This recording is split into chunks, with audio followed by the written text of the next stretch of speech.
તાતર વડોદરાના કરજણના કરમડી ખાંઠા રોડ પર વિસ્ફોલ ધરાશાયી થવાની ઘટના સામે આવી। નવા નાખેલા વિસ્ફોલ જમીનદોસ્ત થઈ ગયા છે।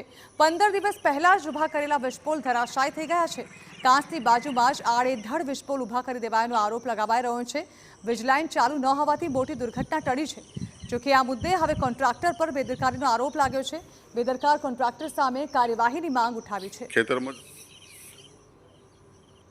આ થોમલા જો 15 દિવસ પર જ નાખ્યા અને 8 થી 10 થોમલા બધા નમી ગયા। જુઓ તમે થોમલા। હવે કોઈ ખેડૂતના ખેતરની અંદર જો ચાલુ અત્યારે કરંટ ચાલુ નહીં, કરંટ ચાલુ હોત તો કોઈનું પશુ ઢોર મરી જાય, કોઈ ટ્રેક્ટરને કરંટ લાગી જવો ફાટ થઈ જાય, આ તો કોઈ માણસને થઈ જાય। હવે પ્રાઇવેટ જો કોઈ ખેડૂતનું હોત તો તરત કેસ કરે અને દંડ ફટકારે।